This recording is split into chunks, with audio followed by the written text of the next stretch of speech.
नमस्कार दोस्तों, स्वागत है आपका हमारे यूट्यूब चैनल संकल्प सफलता पर।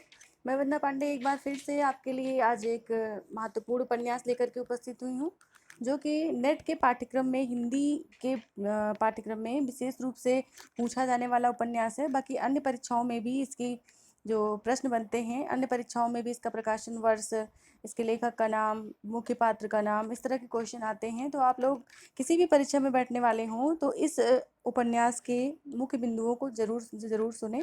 और मुख्यतः ये जो है नेट के लिए, हिंदी के लिए ये उपन्यास के का सारांश और समीक्षा लेकर के मैं आज आपके सामने उपस्थित हुई हूँ। तो उपन्यास का नाम है राग दरबारी उपन्यास। राग दरबारी उपन्यास का सारांश और समीक्षा मैं लेकर के उपस्थित हुई हूँ आज। और सारांश पर हम बाद में चर्चा करेंगे, पहले हम चर्चा कर लेते हैं इसके लेखक पर। लेखक श्रीलाल शुक्ल जी हैं। श्रीलाल शुक्ल जी हिंदी साहित्य के एक प्रसिद्ध जो है साहित्यकार रहे हैं। और समकालीन कथा साहित्य में इनका विशेष योगदान रहा है। ये अंग्रेजी, उर्दू, संस्कृत, हिंदी आदि भाषाओं के विद्वान थे। इनका सबसे लोकप्रिय उपन्यास जो है वो राग दरबारी ही रहा है, जिस पर आज हम विस्तृत रूप से चर्चा करेंगे। लेखक श्रीलाल शुक्ल हो गए। प्रकाशन वर्ष भी देख लीजिए, प्रकाशन वर्ष इसका 1968 है। 1968 में ये प्रकाशित हुआ था। इसके बाद साहित्य अकादमी पुरस्कार से सम्मानित भी किया गया है। साहित्य अकादमी पुरस्कार से इसे जो है 1969 में सम्मानित किया गया, 1969 में, 1969 में इसे सम्मानित किया गया। और इस उपन्यास पर एक दूरदर्शन धारावाहिक भी निर्मित हुआ है। दूरदर्शन धारावाहिक का नाम मैं नहीं जानती, लेकिन मुझे ये पता है कि निर्मित हुआ है, इसलिए मैंने ये लाइन आपको बतानी जरूरी समझी। श्रीलाल शुक्ल जी को वर्ष 2008 में पद्म भूषण पुरस्कार से सम्मानित किया गया। पद्म भूषण से सम्मानित हैं ये साहित्यकार, और 2008 में इनको पद्म भूषण से सम्मानित किया गया। इसके बाद बात कर लेते हैं प्रमुख पात्रों पर। उपन्यास के जो प्रमुख पात्र हैं वो कौन कौन से हैं, तो वो हैं, पहला तो इसमें रंगनाथ, जो इस उपन्यास का मुख्य पात्र है। मुख्य पात्र होने के साथ साथ ये जो जिस गांव में आता है, मतलब वहाँ से कथा शुरू होती है, जिसका नाम है शिवपालगंज। शिवपालगंज में इसके आने से लेकर के और जाने तक की कथा का ही वर्णन इस उपन्यास में लेखक के द्वारा किया गया है। दूसरे पात्र हैं वैद्य जी। वैद्य जी जो पूरे कथा के केंद्र बिंदु में रहते हैं, आदि से अंत तक कथा में वैद्य जी का जो इसमें उपस्थिति रहती है। ये दोहरे चरित्र के मालिक हैं। इनका जो है चरित्र बहुत ही कह सकते हैं भ्रष्ट है, और बड़ा ही जो है पूरे उपन्यास में आगे आप इनको पढ़ेंगे, सुनेंगे सारांश के रूप में कि किस तरह का चरित्र इनका है और कैसे जो है ये दूसरों का जो है शोषण करते हैं, और किस प्रकार से रिश्वतखोर हैं, और बहुत सारे राजनीतिक गुण जैसे कि स्वार्थी, व्यवहार कुशल, और सब इनके अंदर गुण भी हैं जो कि राजनीति के प्रतीक के रूप में सामने आते हैं। अगले हैं प्रिंसिपल साहब। प्रिंसिपल साहब जो हैं वो छंगामल विद्यालय के प्रिंसिपल हैं, जो अत्यंत चाटुकार, चुगलखोर और बहुत चालाक व्यक्ति हैं। जो प्रिंसिपल हैं छंगामल कॉलेज, इस पूरे उपन्यास में एक विद्यालय जो आता है वो छंगामल विद्यालय है। तो विद्यालय जो कि शिवपालगंज गांव में है, और उसके जो प्रिंसिपल हैं वो अत्यंत चाटुकार, उनकी भी कहानी लंबी चलेगी इसमें। और फिर अगले जो पात्र हैं वो हैं खन्ना लेक्चरार। खन्ना लेक्चरार ये इतिहास के लेक्चरार हैं। ये एक ईमानदार व्यक्ति हैं। इस पूरे उपन्यास में एक रंगनाथ और एक खन्ना लेक्चरार, दोनों ही बड़े ईमानदार व्यक्ति सामने आते हैं। अगले हैं बद्री पहलवान। ये वैद्य जी के बड़े बेटे हैं। बद्री पहलवान जो है वो वैद्य जी के बड़े बेटे हैं, और पहलवान होने के साथ साथ पिता के अन्याय में साथ देने वाले हैं। पिता का जो अन्याय होता है उसका विरोध नहीं करते, बल्कि उनका साथ देते रहते हैं। और दूसरे हैं इनके बेटे रूपन।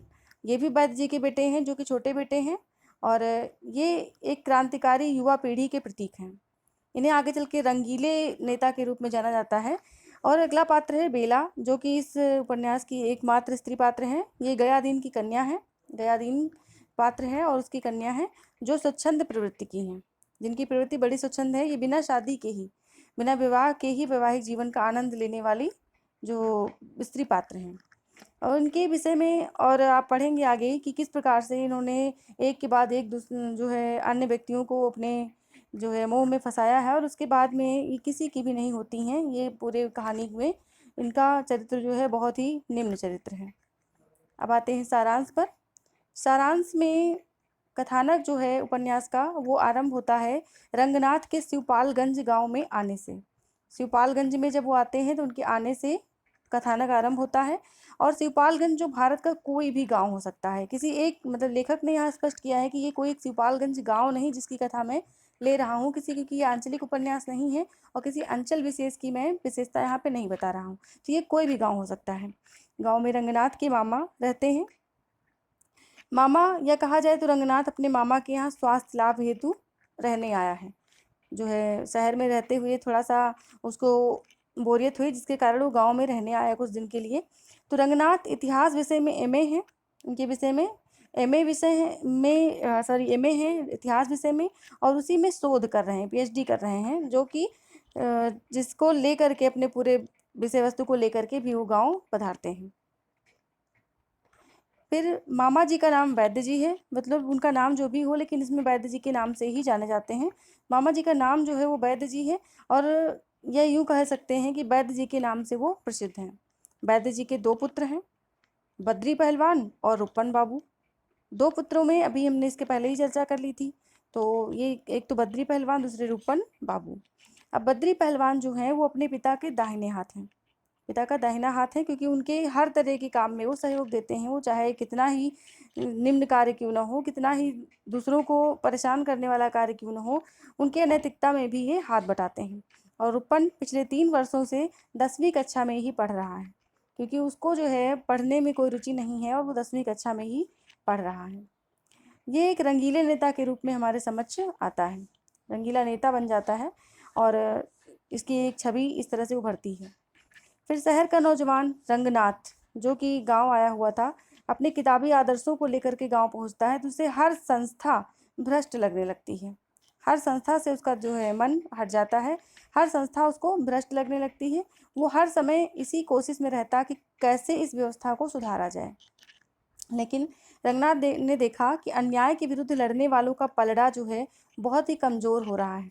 तो उसने आवाज़ उठाने की कोशिश भी की, पर बेईमानी के विरुद्ध जो है वो अप्रत्यक्ष रूप से लड़ने के लिए उकसाता भी है लोगों को, लेकिन उसके उकसाने का भी कोई फ़ायदा नहीं होता है।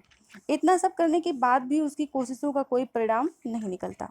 तो वो हार मानकर गांव छोड़कर जाने का फैसला करता है। जब वो गांव छोड़कर जाने का फैसला करता है तो गांव के कुछ लोग उसको ये समझाते हैं कि जाओगे कहाँ, हर जगह तो बेईमानी और भ्रष्टाचार व्याप्त है। लेकिन इस पर जो है वो अपने विचार करता है कि छोटे बड़े हर रूप में हर जगह शासन ऐसे ही चलता है और मैं इसमें जो है कोई भागीदारी नहीं निभा सकता, क्योंकि मैं अन्याय के साथ नहीं हूँ। वो इस तरह से कह करके लोगों की बातों का खंडन कर देता है। फिर उधर दूसरी तरफ गांव में छंगामल इंटर कॉलेज है, इसके बारे में हम कथा के बीच में ये आता है कि गांव में छंगामल इंटर कॉलेज है, जिसके प्रबंधक वैद्य जी हैं। ये वैद्य जी का ही समझ लीजिए कॉलेज है, प्रबंधक वही हैं। इस कॉलेज के प्रिंसिपल सभी अध्यापकों को अपना दास समझते हैं। तो वैद्य जी जो हैं वो इतिहास के शिक्षक हैं, जो पढ़ाने के साथ साथ आटा की चक्की भी चलाते हैं। आटा चक्की भी चलती है उनकी। अगर विद्यालय में रहते हुए भी बिजली आ जाती है, क्योंकि जनरेटर बहुत महंगा पड़ता है, तो बिजली अगर आ जाती है विद्यालय में भी, अगर वो हैं वो कक्षा भी पढ़ा रहे हैं, तो भी वो कक्षाओं को छोड़कर चले जाते हैं। इस तरह का उनका व्यक्तित्व है। ऐसी बातों का विरोध कभी कभी खन्ना मास्टर करते हैं। राजनीति में गांव का एक और गुट है, रामादीन, भीखम, खिड़वी, सनीचर, लंगड़, गयादीन, बैद्यनाथ आदि। ये सब जो है एक और गुट बना हुआ है राजनीति का, जिसमें ये लोग शामिल हैं। उधर बेला जो है वो पहले बद्री पहलवान फिर रूपन के संपर्क में आती है। दोनों ही वैद्य जी के बेटे हैं। उनके संपर्क में एक एक करके वो आती है, पर दोनों ही उसे चरित्रहीना समझ करके दूरी बना लेते हैं। फिर से कथानक छंगामल इंटर कॉलेज की ओर लौट आता है।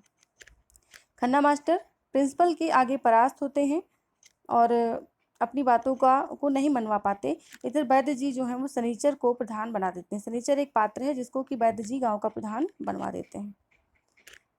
उधर रंगनाथ वापस विश्वविद्यालय जाना चाहता है, जिससे उसका शोध पूरा हो सके। प्रिंसिपल ने रंगनाथ को लेक्चरार का पद देना चाहा, पर वो मना कर देता है। इस पर प्रिंसिपल को बड़ी खीज आती है। सोचते हैं और कहते हैं कि उनके जो जीवन अनुभव हैं उनके आधार पर कि इस तरह का पद पाने पर कोई भी मना नहीं करता, लेकिन ये मूर्ख है, क्योंकि इसका शोध भी पूरा नहीं हुआ और मैं इसे पढ़ाने का ऑफर कर रहा हूँ, लेकिन ये समझ नहीं रहा है। तो वो उसको नकारा समझ लेते हैं और उधर वो रंगनाथ जो है वो अपने आदर्शों के आधार पर उनको मना कर देता है। यही उपन्यास का अंत होता है और इसके बाद वो गांव से शहर जाने लगता है। कौन? रंगनाथ। इस पर जो सारांश इस प्रकार रहा और इसके बाद हम उपन्यास की समीक्षा को देखते हैं तो सबसे बड़ी बात यह है कि जो राग दरबारी उपन्यास है वो आंचलिक संदर्भ में प्रतीकात्मक एवं व्यंग्यात्मक भाषा सौष्ठव की गणना में आता है। भाषा सौंदर्य राग दरबारी की प्राणवान विशेषता है। सबसे मुख्य विशेषता इसकी भाषा है और लखनऊ नगर के ग्रामीण अंचल शिवपालगंज की बोलचाल की भाषा के विशिष्ट शब्दों से अलंकृत राग दरबारी उपन्यास की दिव्य भाषा पाठकों को मंत्रमुग्ध कर देती है। इसका कथानक सर्वथा मौलिक है और उपन्यासकार के रूप में श्रीलाल शुक्ल जी जो हैं उनको राग दरबारी के द्वारा अत्यधिक ख्याति मिली हुई है। इस प्रकार हम देखते हैं कि राग दरबारी की जो भाषा है वो सरल सामान्य हिंदी होते हुए भी स्थानीय शब्दों की उसमें प्रचुरता है। अंचल का परिचय नहीं है इसमें, लेकिन फिर भी कुछ न कुछ जो उन्नाव जिले के कुछ ग्रामों के नाम तथा जिले की प्रकृति में ये कहीं न कहीं स्पष्ट होता है। उसकी जो वस्तु स्थिति है वो स्पष्ट हो जाती है। उन्नाव, फतेहपुर एवं रायबरेली में प्रचलित शब्दों के बहुत ही सटीक प्रयोग ने राग दरबारी को सौंदर्य को बढ़ा दिया है। अंततः हम ये कह सकते हैं कि श्रीलाल शुक्ल ने उपन्यास के माध्यम से हमारे समाज के चरित्र को सामने रखा है।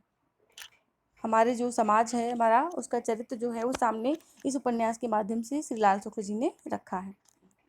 हिंदी के प्रसिद्ध कवि बुद्धिजीवी श्री अरुण कमल जी ने राग दरबारी पर टिप्पणी करते हुए लिखा है कि राग दरबारी समाप्त करके मुझे ऐसा लगा जैसे मैं नरक की यात्रा से लौटा हूँ जिसे लोग तीर्थ यात्रा मानते रहे हैं।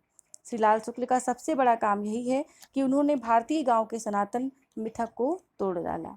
तो इस प्रकार ये उपन्यास उभर कर हमारे सामने आता है और छुटपुट शब्दों की, ग्रामीण शब्दों की कुछ प्रचुरता को लिए हुए उपन्यास में भाषावादी सौष्ठव निखर कर सामने आता है। और इस पर बनने वाले प्रश्नों को भी मैं एक वीडियो के माध्यम से आपको प्रोवाइड कराऊंगी। जो उपन्यास से संबंधित प्रश्न होंगे इनके जो है मैंने फिलहाल एक नेट प्रैक्टिस सेट के नाम से एक वीडियो बना भी रखा है, जिसमें कि उपन्यासों के ऊपर जो भी आधारित जो भी नेट से संबंधित उपन्यास हैं उन पर आधारित प्रश्नों का संकलन है। आप चाहें तो उसको ढूंढ देख सकते हैं, प्लेलिस्ट में मिल जाएगा आपको नेट प्रैक्टिस सेट के नाम से, वहाँ पे भी ढूंढ सकते हैं। और अगले वीडियो में मतलब अगले भविष्य में मैं इन उपन्यासों पर, कहानियों पर, नाटकों पर अलग अलग प्रश्नों को भी आपको प्रोवाइड कराऊंगी। हो सकेगा तो लाइव क्लास लूँगी। अगर आप लोग लाइव क्लास चाहते हैं तो ज़रूर कमेंट करें, कमेंट करके बताएं और मैं उसका टाइम फिक्स करूंगी और उसके बाद में आपको डेली जो है लाइव क्लास के माध्यम से कुछ क्वेश्चन आंसर करवाती रहूँगी। उम्मीद करती हूँ आपको वीडियो अच्छा लगा होगा। वीडियो को लाइक करें, चैनल को सब्सक्राइब करें और अगर आपने सब्सक्राइब कर लिया तो आपको बहुत बहुत धन्यवाद। और अगर अभी तक सब्सक्राइब नहीं किया तो ज़रूर करें और लोगों में शेयर भी करें, जिससे कि जो हमारे व्यूअर्स हैं वो बढ़ सकें। और जितने व्यूअर्स मेरे अभी तक हैं उन सबको मैं एक बार फिर से थैंक यू बोलना चाहती हूँ कि उन्होंने मेरे चैनल को पसंद किया और मेरे जो है 1000 सब्सक्राइबर भी कंप्लीट हो गए हैं। अब वॉच टाइम आप लोग के ऊपर है, आप जितना वीडियो देखेंगे उससे जल्दी जल्दी कंप्लीट होगा। मैं कोशिश तो कर रही हूँ कि मैं वीडियो लगभग जो मैंने टॉपिक उठाए हैं उनको बहुत अच्छे से क्लियरली समझाने की, लेकिन अगर कहीं कोई दिक्कत होती तो आप कमेंट बॉक्स में ज़रूर लिखें, आपके सुझाव आमंत्रित हैं। मिलती हूँ नेक्स्ट वीडियो में, तब तक के लिए आपसे विदा चाहती हूँ। नमस्कार। आप अपना ख्याल रखें, घर में रहें, सुरक्षित रहें, क्योंकि जो ये वैश्विक महामारी कोरोना जो पूरे विश्व में फैली हुई है उससे आप अछूते रहें। आपकी ज़िंदगी में कहीं से कोई भी प्रकार की खलल नहीं होनी चाहिए और अपने घर में रहें, लोगों को भी जागरूक करें और घर में रहकर सुरक्षित रहें। धन्यवाद।